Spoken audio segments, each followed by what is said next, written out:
বন্ধুরা, আইপিএল 2025 কি এবারের মতো বন্ধ হতে চলেছে? এখনো পর্যন্ত আইপিএল বোর্ডের কাছ থেকে সেরকম কোনো অফিসিয়াল স্টেটমেন্ট তো আসেনি, but as per report analysis করে তো সেরকম কিছু একটা মনে হচ্ছে। ভারত এবং পাকিস্তানের তৎকালীন যুদ্ধ পরিস্থিতির জন্য গতকাল পাঞ্জাব এবং দিল্লির ম্যাচটা ব্যাড লাইটের জন্য বন্ধ করা হয়েছিল, কিন্তু পরে জানা যায় সেটা একটা সিকিউরিটি রিজনের জন্য কল অফ করা হয়েছে এবং আইপিএল বোর্ড থেকে ইনস্ট্রাকশন দেওয়া হয়েছিল যে সমস্ত প্লেয়ার এবং সমস্ত অডিয়েন্স যেন তাড়াতাড়ি সেই মাঠ ছেড়ে চলে যায়।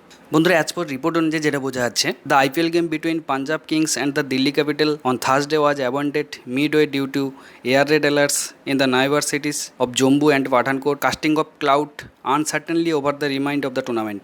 It has been reported that it's not clear whether the world's richest franchise cricket league will proceed any further, and according to news agency PTI or BCCI, meeting currently in progress amid security concern raised in the participating foreigner players. ওদের report দেখে যেটা বোঝা যাচ্ছে, IPL বোর্ডের কাছ থেকে সেরকম কোনো অফিসিয়াল স্টেটমেন্ট আসেনি, বা আইপিএল 2025 একেবারে এইবারের জন্য কল টপ করে দেওয়া হবে বা অন্য কোথাও শিফট করা হবে, সেটা দুবাইতে হতে পারে বা অন্য কোনো সিটিজে হতে পারে, সেরকম কোনো অফিসিয়াল স্টেটমেন্ট আসেনি। বাট ভারত পাকিস্তানের যুদ্ধকালীন পরিস্থিতিতে এবং as per news report analysis করে যেটা বোঝা যাচ্ছে, এবারের আইপিএল 2025টা হয় বন্ধ হতে চলেছে বা অন্য কোনো সিটিজ বা অন্য কোনো কান্ট্রিতে শিফট হতে চলেছে। বন্ধু, আরেকটা মজার বিষয় হলো, গতকালের পাঞ্জাব এবং দিল্লির ম্যাচ যেটা অ্যাওয়ান্ডেড হয়েছে সেটাতে কিন্তু কাউকে পয়েন্ট দেওয়া হয়নি। তো সুতরাং এখান থেকে একটা আন্দাজ বা এখান থেকে একটা কোনো সূত্র পাওয়া যেতে পারে যে এবারের আইপিএল 2025 টুর্নামেন্টটা হবে কি হবে না। বন্ধুরা, আপনারা দেখতে থাকুন এবং তাড়াতাড়ি খুব নতুন আপডেট নিয়ে আপনাদের সঙ্গে আমি হাজির হচ্ছি।